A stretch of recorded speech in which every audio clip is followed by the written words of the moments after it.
So when we notice a bruise or an injury on a child, there are other things that we would want to consider to help us determine how to respond effectively to that situation. So one of the first things is, has the child disclosed, or are there any indicators from the child themselves that something has gone on or something is not okay for them? So have they verbally told us, or are there non-verbal signs that something is not okay in that child's life? Could it be a behavioural change? Could it be an emotional change that we need to take account of? Other factors are the age of the child. So notably, as we grow older in chronological age, as babies, we don't have a lot of bruises and injuries, but as we reach toddlerhood, we get lots of them because of our changes in mobility. So we would more likely see bruises and injuries in toddler age children. And then as we progress into primary age, we typically see bruises and injuries, and then that peters off into secondary school age children. So the age of the child is important.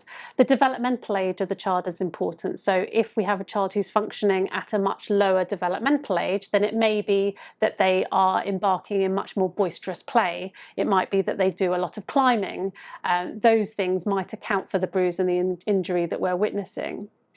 Other things to think about are family context. So do we know anything about the family which might raise alarm bells? So has there been a history of domestic abuse, for example, within the family, which would cause us concern if we're then noticing new unexplained injuries on a child? We should think about the behaviour of the child. So is this a child who is known for behaviour that challenges staff? Have we witnessed them getting involved in behaviours with other children in the school, or are we aware of any disputes with their siblings at home? Is this a child where we have some history, some known behaviour around self-injurious behaviour? And so could that account for the injury or the bruise that we're seeing?